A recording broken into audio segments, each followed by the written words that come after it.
This is something we see done against Vitality a lot, where you have the strong AD carry laner for Attila, the Draven being banned away, and then these lane-dominant champions for Cabochard being removed. But when you have Vitality on the Rift, you always look towards picks like the Jarvan that they love to flex around and wonder, with that not banned away, how high does a team like Fnatic value taking that away? And now that we've seen it actually hit the ban bench, I do want to put a magnifying glass over the Hecarim pick. That is a Hecarim top that has been flying around the solo queue. Can be flexed into the jungle, but normally in the top lane, and I expect it to be pick or banned every game this series. And notice here that Lucian is left up and available. Now, more often than not, when that pick is up and Fnatic are blue side, they look to secure that from Reckless. And now with the Braum being hovered on the other side, Vitality could very easily secure themselves a strong bot lane 2v2.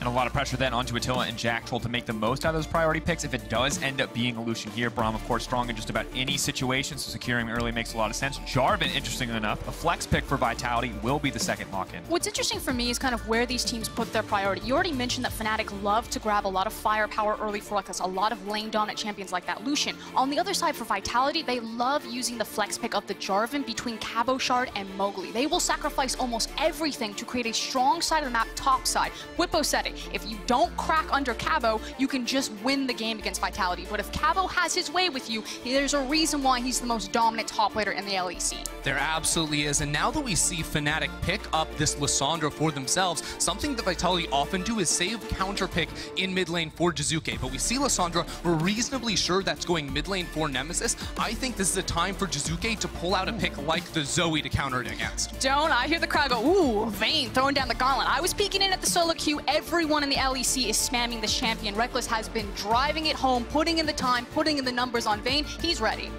And now I just want to see what it's going to look like and how Vitality are going to choose to respond to this. Taliyah now coming in. This is something that we've seen so much in Jizuke solo queue, but we've also seen it in the hands of so many different junglers. It can be that flex pick. That was the thing. Most recently, RNG's Karsa took Taliyah. They did use it as a flex pick between Xiaohu and Karsa in that jungle position, so still a lot of flex options for Vitality. Jarvan as well as Taliyah. Fnatic don't know for sure where anything is going. And what this Taliyah picks gives Vitality is something they always look for. It's strong side-laning champions. So this Taliyah, if it does go into the mid lane, has such a strong ability to collapse on a Cabochard lane and get them ahead, or later in the game, go into a side lane and really play this 1-3-1 style. And I feel like second ban phase for Vitality should be about throwing everything at Whippo. I expect a Renekton and possibly an Aatrox ban to come out because they really want to sculpt that matchup and make sure that they get a winning top side of the map. And my question now is whether or not Fnatic actually ban the Lucian, because we've seen a couple of times now that bot laners like taking the Vayne into the Lucian, not necessarily because you win in lane, because you don't. Lucian basically wins every single 2 versus 2, but Vayne outscales in the 1v1 matchup and also in the team fight. She's able to output a lot more damage, and with Fnatic looking to focus around the bottom side, I'm not even sure if Vitality want to take an aggressive ADC like Lucian. And we'll find out, but for now, Frost, your prediction reigning true, limiting some of those safe blind picks for Whippo, trying to make sure that these counter picks can find their mark, or rather flex picks can find their mark. That is the Aatrox and the Renekton, both taken off the table. And then I would hope to see Fnatic ban Zoe here. It's kind of the big other champion that's left open. Or maybe you take a right turn, you go with the Rise. But with Taliyah being there as the flex option, it might be forced, like you're saying, to double ban ADC. And that's a right turn. Yeah, I think Fnatic are expecting the Taliyah in the mid lane. But even if Taliyah were to go in jungle, having another AP champion in mid is a lot of AP. That's something we actually see as a problem for teams that run Karthus in the jungle, is when you have too much ability power on your team, tanks on the other side can stack the resistances and give you a better chance in the team fight. And you can see Attila on your screen talking very heavily with Yamato Cannon behind him, trying to figure out what option he was going to go for. They decide on the safest option, the Lucian Braum. We know how devastating this combo can be in that lane phase, which is why I would love a response of Thresh from Hilly right there. Not only to also have kill pressure if it's a 3v3, those junglers go bottom, but also to keep that Vayne safe. Now taking his time, though, on the lock-in here. Will it be the Thresh? Will it be the Ornn coming through? But instead, Galio, of course, still a very high priority support pick, but instead it is going to be the Alistar, the last minute swap over, but this is an old school kill lane combo. So much CC between these two guys if they can get combo, but going toe to toe with another incredibly powerful lane in the Braum Lucian. And I think Fnatic are realizing that they maybe lack a little bit in terms of hard engage. When you have the Karthus in the jungle, you don't have a lot of those tools. So they have the Lissandra, now they have the Alistar as well to combo up with it, and it's Whippo going back towards the gangplank. He played this against Wonder's Rise in the G2 game, game, and it went horribly. But Fnatic like this as a safe, flexible option, because remember, you can still flip that around between the Lissandra. You also have to think that when you have a Gangplank and you have a Karthus, your ability to fight on the map globally is astronomical. If anything ever happens into the bottom lane, both those characters press R, and Reckless is fighting a 2v4. Yeah, that ultimate is also just insane initiation from long range. If you just slow people down, you can go fly and wait a second. Oh, we talked about Cabochard, the master of creative picks. It is the return. People want to give credit where it's not due. This is the OG top Lucian right here. Gambit Cabochard, alive and well, showing up on this stage today to try to find a win for Vitality. And let's be very clear, this is a miserable matchup for the Gangplank. Lucian can double tap his barrels. That means in the 1v1, Gangplank will literally never be able to proc his barrel for damage. It's so brutal, and the range advantage, you already saw it with the Ryze versus GP matchup, is so tough to deal with. And we're going to see that matchup as we get into game, of course, once again. POV perspective for Bwipo, see if he gets to do anything in that lane phase. But now I want to shift our attention back to the compositions. And I do want to kind of quickly take a moment to say the fact that Vitality are revealing this in game one. Yes, it could just be a niche counter pick. You're talking about the dynamics with the Gangplank, trying to punish that pick that Fnatic have gone to in the regular season and went back into playoffs. But we talked about this best of 5 strategy. Throw everything out that you know about best 1. This is a completely different ballgame, and already off the bat, they show the trump card. We have the Lucian top. We've prepared it. If it doesn't work, dead in the water in game 1, you're already down. If it does work, suddenly the dynamics of this best of 5 change dramatically. Vitality have revealed a new pick, but they are not changing their style. This is tried and true Vitality from the regular season. Now, this is one of the most lane-dominant champions we have seen Cabochard on, probably the most lane-dominant pick we have seen him on this entire split, and now it is up to him and the rest of Vitality to go up and challenge Fnatic. What a perfect way, once again, to start off the first LEC playoffs, the first best of 5, Fnatic versus Vitality. Reckless is Vayne. Got Bwipo on the Gangplank. So many signature picks now coming through with Cabo. Puts the Lucian into his hands. Who will come out on top? Number one question in our mind as we kick off this series.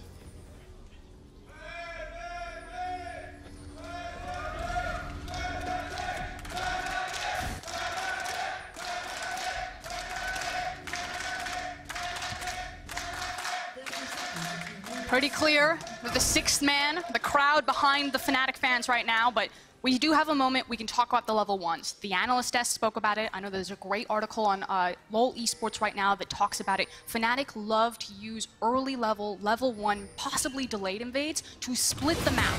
Ooh, but Hylissang may be cut out by a level 1 from Vitality. Jizuke uses the threaded volley, lays down a bit of damage, but it's not going to amount to much. Now, with Cabochard actually revealing himself on the bottom side of the map, I actually didn't think with this comp, Fnatic could walk in to the top side of Vitality's jungle, but with the Lucian revealing, now it gives them time to put down the vision and set up safety for Bwipo. And that's the thing, they want to make sure that Gangplank will be undisturbed in this matchup, because while he's going to struggle against Lucian, the way that you make that worse is if you dive the Gangplank, if you're constantly ganking the Gangplank. So it's so important that they're able to get this information to make this pick get to level 6 and to work for them. Yeah, and one of the things we see Fnatic do actually a whole lot is they try to split the map on their weak side. So they put Broxa over towards the side of Bwipo. Now, in this game, they got the vision, but they don't have the champions to actually fully split the map right down the middle lane. So it's just going to be protection, and Broxa won't be able to do much more than lay down wards, maybe go for a Scuttle Crab, because they lose the 2v2 top lane very hard.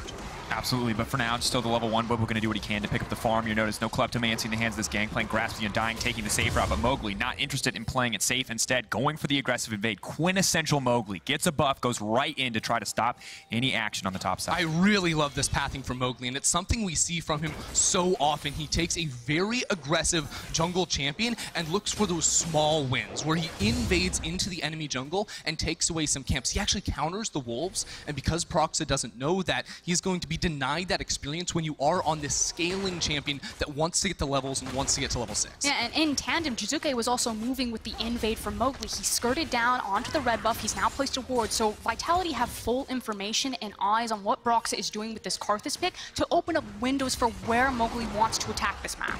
And as we look at this, we talked a lot about Vitality's perspective, the 1-3-1, what we're used to, what we know them for. But on the opposite side, talking about Fnatic in this early game, what are they trying to get away with? What do they need to do to come out on top? I mean, you look at their champions, the likes of the Karthus, the likes of the Vayne, the Gangplank. This is all about scaling. So this is Fnatic, at least in game 1, saying, let's have a 5v5 teamfight-oriented composition. Let's make sure that we can just meet them in the late game and blow them up, because we figure if we wait past 25 minutes, it's free win for us against Vitality.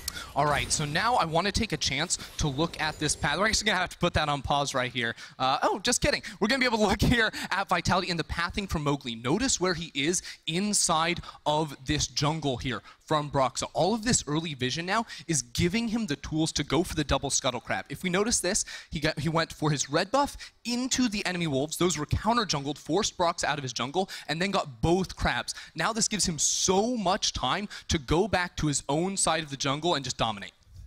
Absolutely does, Ender. Now, as we look back at the map, we check in on the rest of the status of the map. You can see how that might start to influence things as we move later into the game.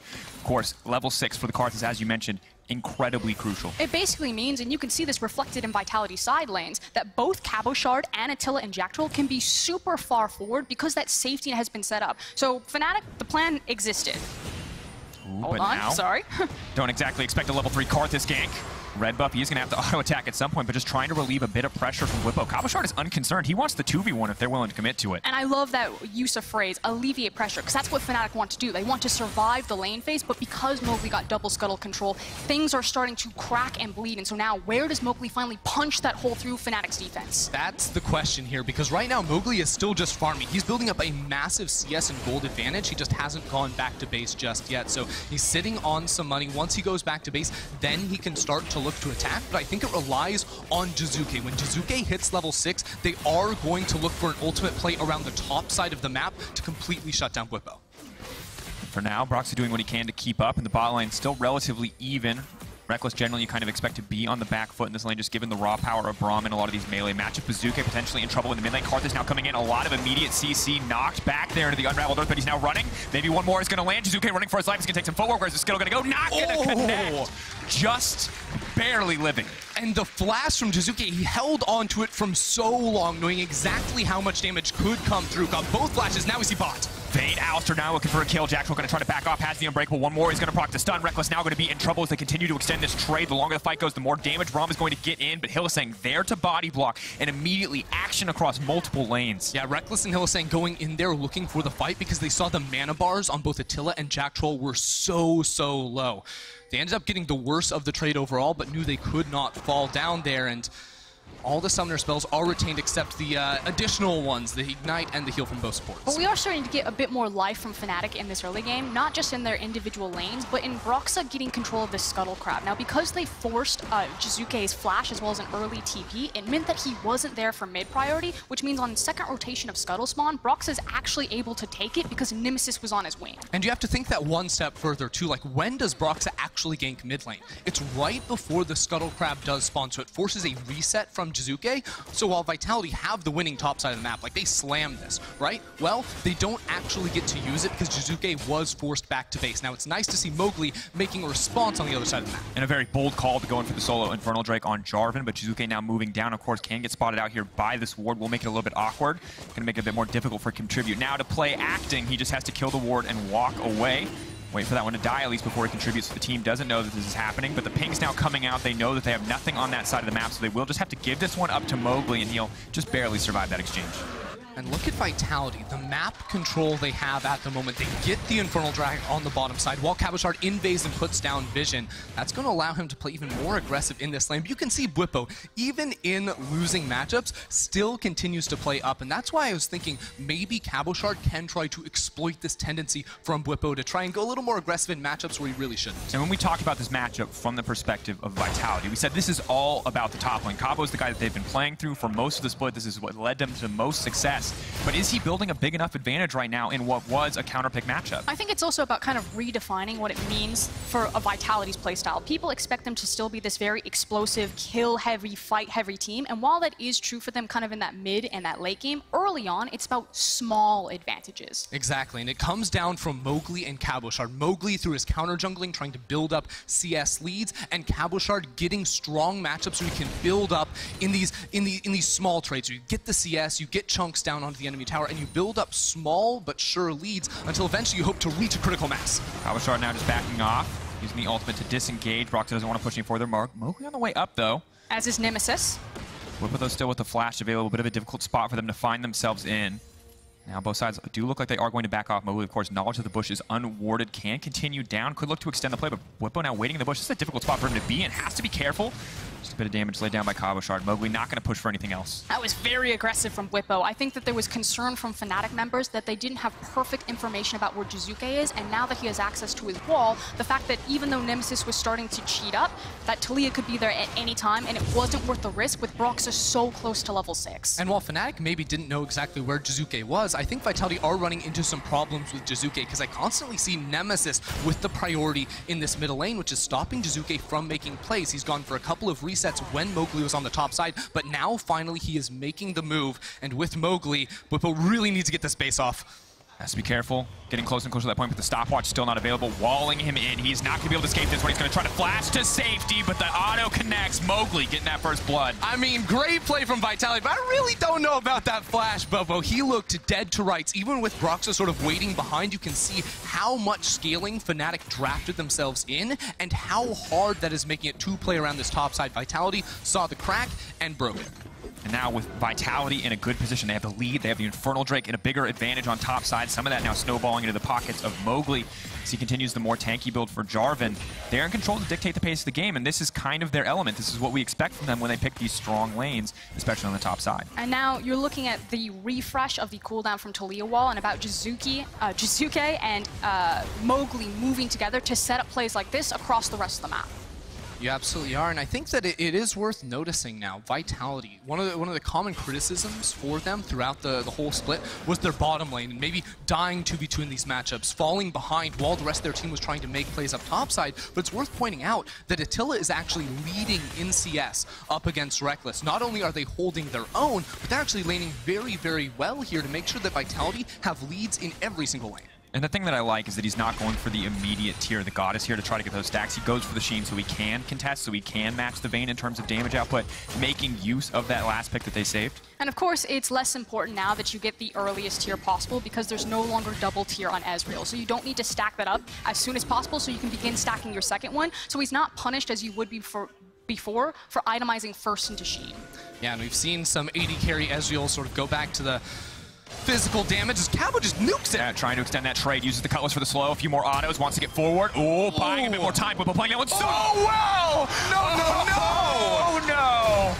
Oh man, baited, outsmarted, so well played. It was such a bait, but here comes Mowgli, here comes Jackdaw, and the rest of Vitality. Flashing forward, Mowgli's just gonna move in, he should just be able to take this one now. Whippo's still alive! Wait, what? Whippo! Jackdaw? I'm sorry. What? I'm sorry. No way. I'm sorry. No way. You wanted someone to replace Soaz Fnatic. I think you found it. Why will this man not die? Disaster strikes for Vitality. Whippo is a monster. You gotta be kidding me. I mean, okay, yeah, that was well played from Whippo, but that was also a massive fumble from Vitality. Huge miscommunication. I don't know what happened. So if Soaz just makes people, disconnect from their headsets, Whippo's the same guy. I mean, hopefully we'll get to check that one out again, but Mowgli was running under tower and Jackdaw just sort of pieced out. I was like, I guess you got it, buddy. I mean, we see this initial trade off the bat and notice it was 10 seconds after minute 10. That meant the stopwatch unlocked here for Whippo. So while Kavashard wins a 1v1 with the tower and with the global pressure of a Karthus, it just does not work. But the real sort of head scratcher comes with Mowgli and Jackdaw. Watch this. Mowgli goes under tower. Jackdaw's like, yeah, I'll heal you, and then I'll leave.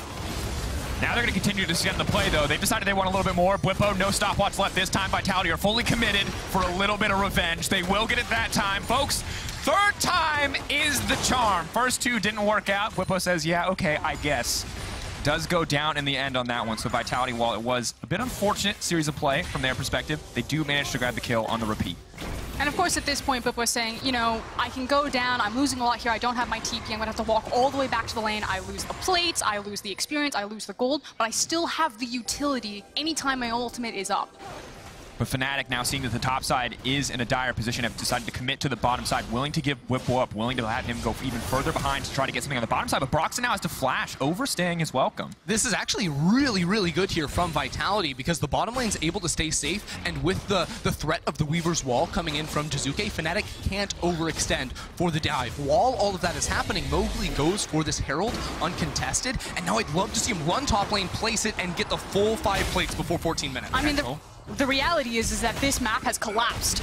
Ooh, bit of miscommunication there. Jackal tries to extend the play with the ultimate, but now it looks like Jackal could go down here. Miscommunication now costing them. Jackal absolutely going to die. They may just fall up immediately. They turn their attention. They use Lissandra ult on the 80 carry, and they make it all too easy.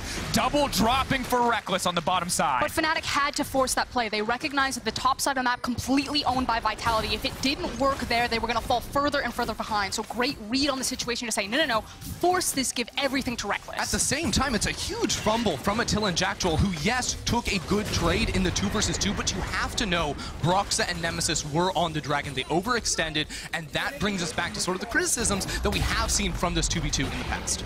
Definitely a question mark moving forward into the game. Cannot afford to not be on the same page in those all-in situations. But the good news is the Herald now used, grabs another 2 plates. Cabo, while he has no mana, remains uncontested on this top side. That's going to be 10 plates now going over if they go for this one, but they're going to opt out. Still massive gold over to Vitality. I mean, just look at the pressure they have on the top side. Now, there's a line of red wards just seeing every single move that Fnatic make, and this is especially important because Hylissang was actually walking up towards the top side, and that maybe Fnatic were going to punish them if Cabochard overstayed, but they saw the members of Fnatic. Vitality said, we don't need this extra plate, we can back up and stay safe.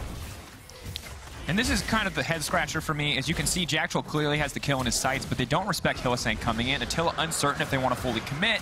And once these major cooldowns have already been built, they don't have any disengage tools left, and there's 4 members of Fnatic here. I mean, just why are you going for this play? At best, you chunk out Reckless, and then it's harder for Fnatic to dive you if they wanted to bring multiple members down. But Mowgli was on the Herald, Cabochard was top lane, and Jizuke was not close enough to be able to respond. It's the fact that all you needed to do was absorb the pressure from Fnatic, delay them. Worst case scenario, they get a couple of hits on the tower, but also not the kills in their back pocket when the top side of your map is winning so hard. Which, to be clear, Attila and Jackal, for the first 13 minutes of the game, played absolutely perfectly. They did what they needed to do. They didn't take these over-aggressive trades, and they were winning in CS. But you can see the tides are now turning, and giving Reckless 2 kills on this Vayne that we know spikes so hard on 2 items is going to play so much into Fnatic and the scaling game they're going for. Absolutely is. A terrifying position to be in, of course, as well as Broxton continues to scale up, getting closer and closer to level 11 and double flat penetration itemization. But on the other side, as you mentioned, top lane, such a hugely strong point right now for the side of Vitality. You see the Kindle Gem Black Cleaver is on the way.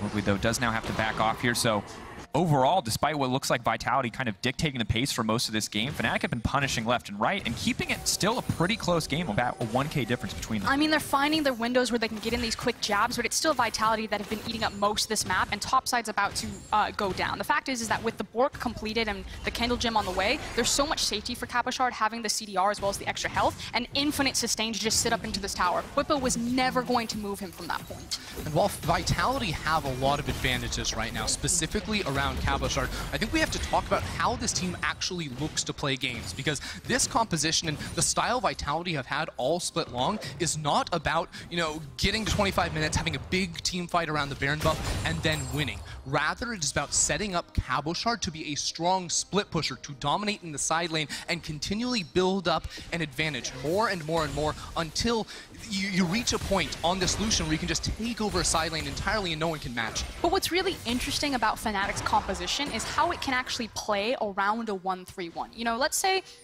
Vitality get to that point where they've unlocked Cabo, he's in his dueling position, he's a very strong Lucian. It almost doesn't matter who goes against him because you have a Vayne. It's not just about the fact that you have global pressure with a Gangplank ultimate as well as a Karthus ultimate, but also the ability for Reckless to play into a side lane. Also, it's Reckless with a teleport as well, so we absolutely can match that 1v1 and look for that matchup. Now trying to punish the Gangplank ult does come out, they're looking for the initiation. Nemesis is going to commit using the snare first, where's the ultimate going to go to Leo Wall now coming in. Fnatic find themselves caught in the middle of the play here. Jizuke now knocked out knockdown, but Brox has a lot of damage if they can continue to lock him down. Mowgli now on the retreat, turning back for Hylissang. Hylissang now in trouble, knocked back under the tower. Will they continue the play? No, Vitality gets the better. Mowgli wants to re-engage. Beautiful ultimate from Attila. Jackdaw ready to follow up. Now continuing forward, Cabo turned off to the side. Here comes the calling, and Fnatic are going to get ripped to pieces if Cabo can get the autos out, but now he's in trouble. He's in the middle of the death cards, and here comes the ultimate. How many kills will Brox get? That's one going through. Cabo just barely living. What a bloody fight. Vitality got the first kill, but they couldn't continue the fight. They have no ability to team fight with this composition. Fnatic were able to stall out, kite back, stay alive for long enough. They were able to turn the fight completely around and try to get this mid tower. It was also the fact that Rekkles was practically untouched for the longest time, sitting on full health. The Vayne eventually just walked through them. Now sitting at 4-0, should be able to go back to base and pick up the Ginsu's Rage Blade. That means true damage coming in on every other auto attack for this champion. And this Alienware replay just shows us how intense this game is, how many small mechanical decisions come through. And initially, I actually had concerns for Fnatic coming into this. They were trying so hard to force, but Hilly just cannot get in range to hit the combo there. He burned his flash last time until he eventually turns and finds Jizuke, and I'm like, oh no, Fnatic, you've overreached, you've extended everything that you wanted. But now think, where does the damage come from Vitality? Mowgli looks for the initiation, but as soon as he has to flash out of the fight, there's just not enough health bars on the side of Vitality. They have 2 marksmen, they have a Talia as well. They need a frontline if they want to look for this type of fight. And unfortunately, they don't have that ability, so the fact that they got baited into this 5 versus 5 is going to actually set them behind. Now Fnatic turn their attention to the Ocean Drake. We'll see if Jizuke can do anything to contest it. No, just throws down the wall. Is going to continue to extend the play, though. Looks like they may try to catch someone out. TP coming in from behind, though. Jizuke getting knocked back over the wall. Has to be careful. No flash after the last fight. Whippo is right behind him. It is a split fight, but attention is now shifted towards Rekkles. He does get knocked up. Beautiful ulti coming in from Jackdaw. Rekkles should drop here. Mowgli does grab the kill, but it is a 1-for-1 in the end. Mid laner for AD carry. Big shutdown there going on towards Mowgli, and they're the ones with control over this middle lane. They actually have a lot of minions here. If they wanted to, they could try to get some damage down on this tower or just look to steal camps away from Fnatic. And now as the game reaches what is a very breakneck pace, we will see the Gangplank ult try to slow it down a bit for us, try to stop the Vitality from pushing any further. Now we are letting fans vote on who we follow on our POV stream next game, twitch.tv/RiotGames2. And we're going to be in the mid lane. Who do you want to see? You can spam now in chat Nemesis or Jizuke, depending on whose perspective you want to see as we move into the Baron setup phase currently. And it's hard to say, because on the one hand you have a key initiator, on the other hand you have someone with a wall that can be anywhere on the map. Hard to know for certain. I think Jizuke is going to be pretty important for Vitality if they want to make it happen. You can see how he uses the wall here to funnel off the rest of Fnatic. And while he gets butted out, has no flash, Rekkles was left alone. Everyone on Fnatic's trying to dive on towards Jizuke. So ultimately, it ends up being the shutdown and the worth trade on the side of Vitality after Jackdaw landed a pretty nice ultimate to CC Rekkles. And I know you said this before, Ender, that Vitality typically don't look for a style where it's one big team fight in front of a Baron, but the Baron is live, and Rekkles doesn't have flash. So for the next, let's say, a couple of minutes until that flash comes back up, Fnatic will want to be avoiding a lot of fights unless they're just easy picks, waiting for that Vayne's flash, because Jarvan just lands on Rekkles. There's nothing he can do. He's just dead. Yeah, and you ask the question, like, what's better, a team fight comp or a split push comp? And honestly, we've seen so much team fight comps, and I think it's because of the Baron buff. What it sort of acts as is just a giant, center of gravity that pulls everyone in towards it. The second Fnatic send 5 members towards it, Vitality have to respond to 5 members. That means Cabochard cannot be in a side lane, and eventually it's going to come down to a team fight around this Baron rather than Cabochard knocking on towers and getting an eventual inhibitor, which is what they want. Now the engage is coming through. Jizuke once again caught out. They're trying to find the disengagement. Jizuke just gets absolutely blown up. Nemesis is next, though. Rekkles off to the side. Cabo ready to find the fight if he can. It's a split fight overall. Cabo over the wall, a difficult position to be in, but now the ultimate coming in for Broxa. Jackdaw running forward, knowing he's dead anyway, hoping to get concussive blows off. But with another member down, the fight now in favor of Fnatic. 4v3, both sides going to disengage. But they've got so much zone control with Whippo on this Gangplank that they are able to just stay on the inside track towards the mid lane tower and get all of the control that they want between mid and that red side Vitality jungle. Place down all of the wards, sweep everything out, and again, that big Baron fight, that's about to come. And it's always going to keep Vitality guessing, because especially when key members like Jizuke do not have the flash, he cannot DPS in these fights. That's 3 times in a row he's been caught out and unable to make a move. And we had some questions, Hilly was flipping through all these different supports. Am I going to go for the Galio? Am I going to go for the Thresh, the Alistar? One of the signature things that Alistar has with someone like a Lissandre is the snap CC and engagement. Galio takes a wind-up time with the taunt. If you find anyone, instantly Hilly can be on top of them. Yeah, there's just no counterplay to Jizuke other than don't be in that position. You have to be much further back within the team fight. And once again, with Broxah using the ultimate to finish off members, you can see Vitality, they want to fight with the way they're positioning, but they don't know how to actually approach the 5 versus 5. And as we move later in the game, it does feel like Fnatic is getting more and more control, and has to be crucial in this game one for Fnatic to come out swinging, come out with a win. Because a lot of people were critical when they snap-picked Vitality, when they could have picked SK, but they didn't wait. They immediately locked in Vitality to say, we know this team. We do not think that this team can secure a lead as we move into the late game, and this is their opportunity now to prove it here in game 1. And it just kind of goes back to everything that Bwipo said when we had that sit-down conversation with Dracos. You know, if you wait out Vitality 30 minutes, it's free win. He said, I've got the 80 carry Reckless. 80 carry Reckless is also on Vayne of all picks, and it looks like Bwipo's call is coming to fruition. And now, have to start wondering what the next big explosive fight is going to be, because we've also seen Vitality be a team that managed to pull victory out of the jaws of defeat so often, find these creative ways to find wins, find these crucial picks or fights that can go in their favor, but it only gets harder from here because, once again, the impact of that Karthus in these fights makes them so much harder to play. Jizuke, not on a hyper-mobile champion. Once his flash is gone, he is very vulnerable. Yet he does have his flash back once again, so it becomes a little bit easier for him to approach these fights. You can see he's actually using the teleport to get back in towards this middle lane, and this plays into the idea that Fnatic just want to suck Vitality into the 5 versus 5 by grouping up and looking for picks, especially around an Ocean Drake that's spawning, or the ever-present Baron Nashor. Vitality are constantly playing this game where they want to go in. We're trying to find the engage. Jackal here for the follow-up. They have to be careful though. Unbreakable already used. Attila off to the side. Nemesis looking for the re-engage. They're now backing off. Bwipo has used the ultimate. Ultimate now coming in for Karthus. That's going to be 2 quick kills. Hylissang going to keep the ball rolling. Double dropping for Broxah. They want one more. Hylissang flashing forward. Looking for that auto. Will not be able to grab it, but the ultimate is there from Nemesis. The engage is clean. It will keep the fight going. A beautiful turn from Fnatic. And Fnatic can run straight towards the Baron now. Mowgli's going to be dead for another 20 seconds. Broxah actually going to be spending some time starting up this Ocean Drake.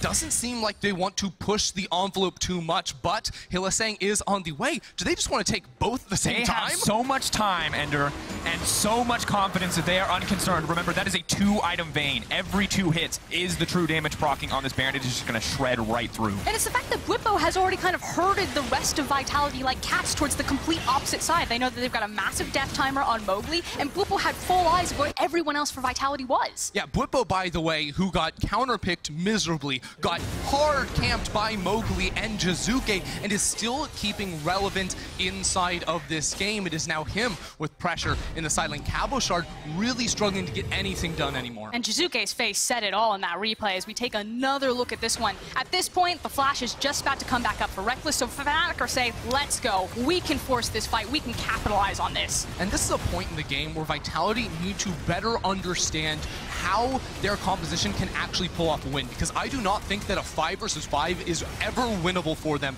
in this game. They need Cabochard in a side lane. They need the Talia and the Lucian trying to take down towers, but they haven't even gotten the bot lane outer yet. But frankly, Ender, this is why I kind of think this is like 4D chess from Fnatic. Because it's Karthus, Gangplank, and Vayne, the lane assignments just aren't there for Vitality. I actually think this is almost an unwinnable game at this point, because who are you going to send out in those side lanes that Fnatic can't deal with?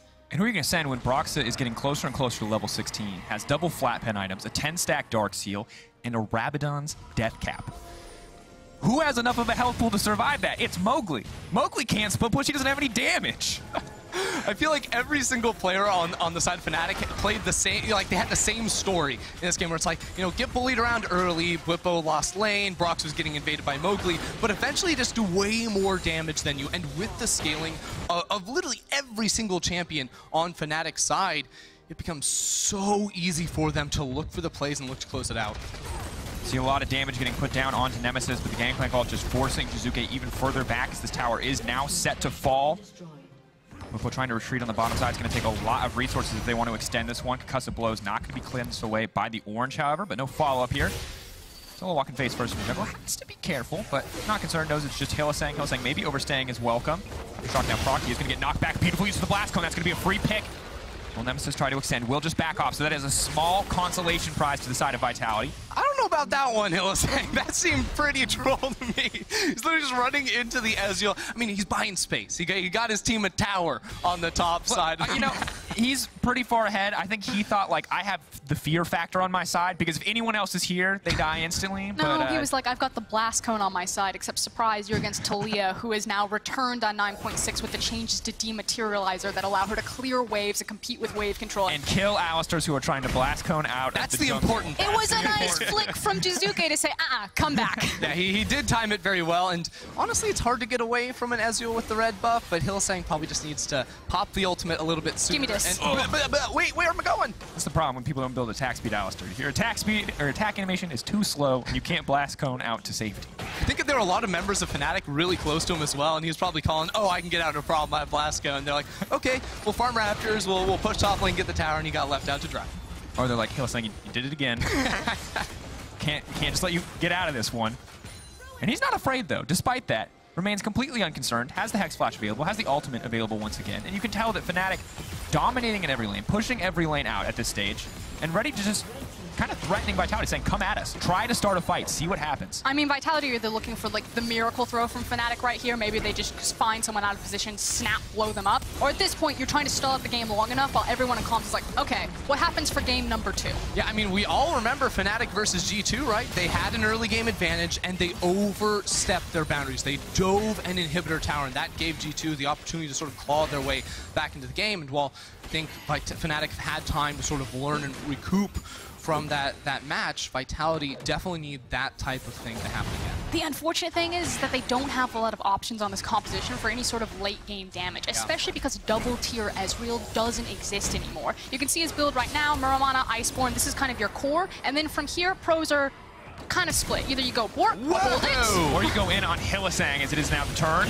You see the ultimate coming into the gangplank as well. Hillesang now Nemesis is off to the side, ready to lock down Attila. Attila immediately flashes out. Mowgli now on the retreat. Eyes on Broxa. Is the Requiem going to come down? Mowgli incredibly low, but I don't know if he's low enough. Broxa opts not to pull the trigger yet. And Cabochard was in bottom lane that entire time. They didn't have the damage, the extra damage coming from him. Still a decent fight from them, but they lost both flashes on their bottom laners. Fnatic didn't lose too many summoners.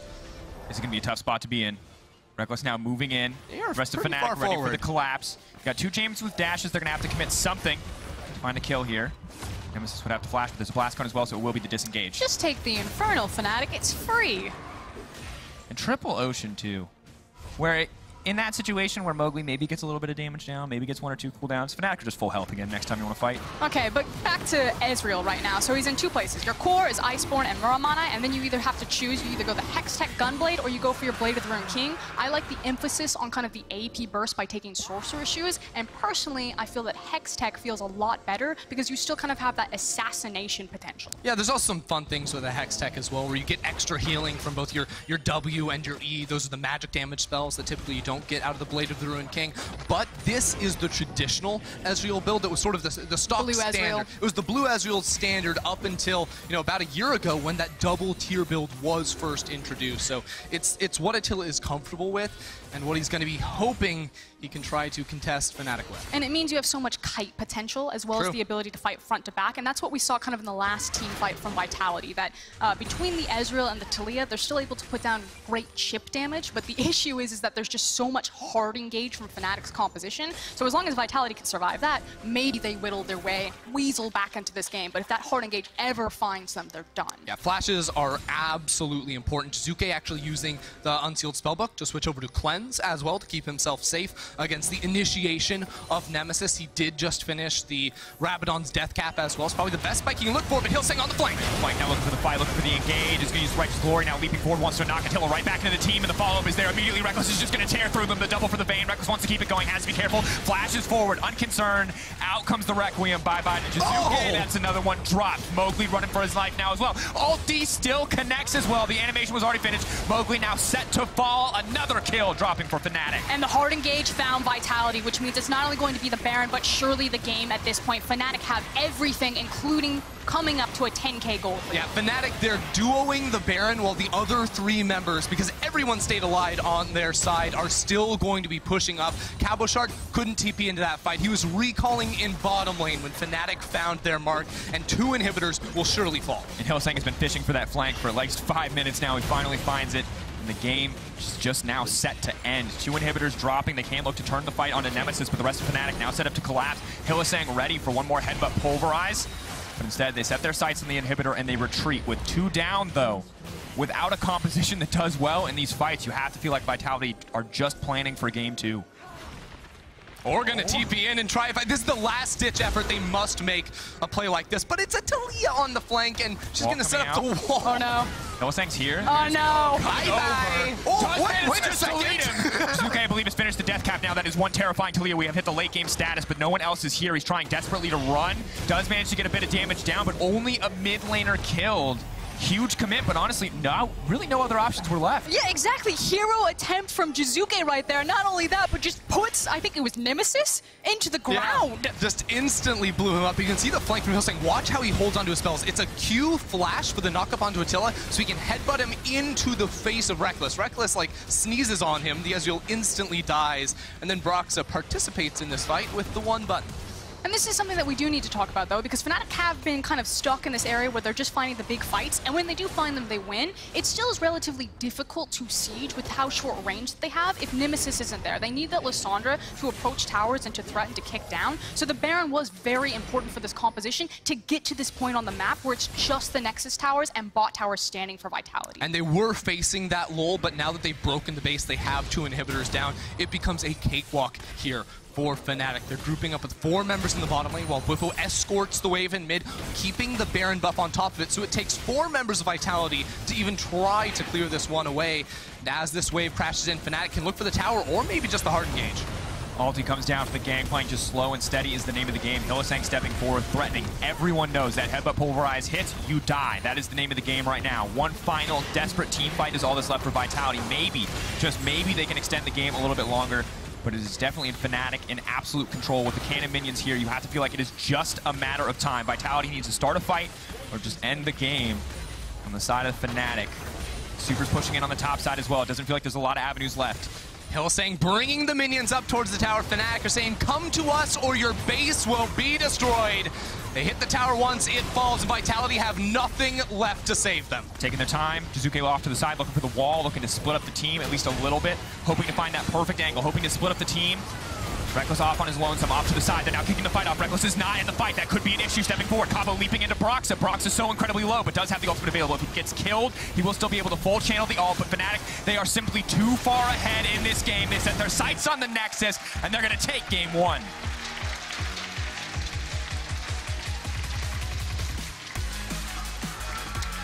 Fnatic called the bluff of Vitality. They said, sure, you can play the strong top side of the map. Sure, you can play the strong early game, but if there's something we know how to play, it is the team fight phase. It is the scaling picks on their side. They did not allow Vitality to get a large enough lead, and they're able to make it look easy once Baron rolled around. I mean, the first 3 picks said it all. Karthus, Lissandra, and Vayne. These champions had a very clear setup. The zone control for the Vayne, it was going to be about Rekkles. It was going to be sitting back and kind of waiting out these big late game scaling options. And a departure from what we saw a lot in the second half of the season from Fnatic, where they built these massive leads in the earliest portions of the game, where it was clever jungle pathing that led to massive lane leads that extended, these huge advantages, and now they were willing to take a backseat.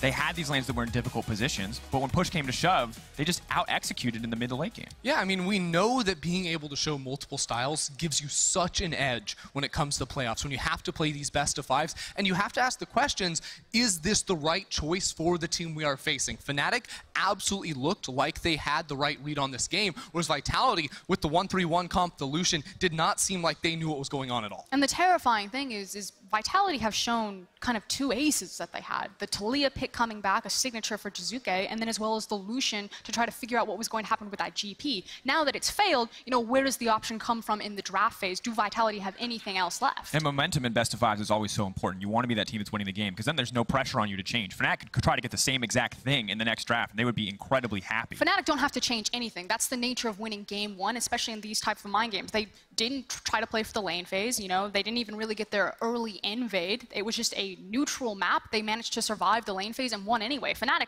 just run it back the same way until they force you to change. Yeah, Fnatic are in a great spot, and for Vitality, the question becomes, yes, we revealed some picks, but more importantly, I think it's that they revealed that they're still playing the style that was working for them for a long time, but towards the second half of the split, no longer was. And that's going to be a real issue for them if they can't execute on the strong solo lane picks to get away. And that brings us back to something Deficio said on the desk, which he says, hey, I think this is a Fnatic win, but if Vitality are going to win, how's it going to happen? It's a single style. It's unique picks that Fnatic aren't ready for. Single style, unique picks, bad news. The third portion of that, Fnatic were ready for them. Fnatic did not, you know, drop at the sight of new picks that we've seen like Taliyah and the Lucian in the top lane, and it leaves you wondering what else is left in the tank for Vitality. That's the question on our minds, because the reigning champions are looking to make a statement here in round one. We'll see if they can take us to match point when we return.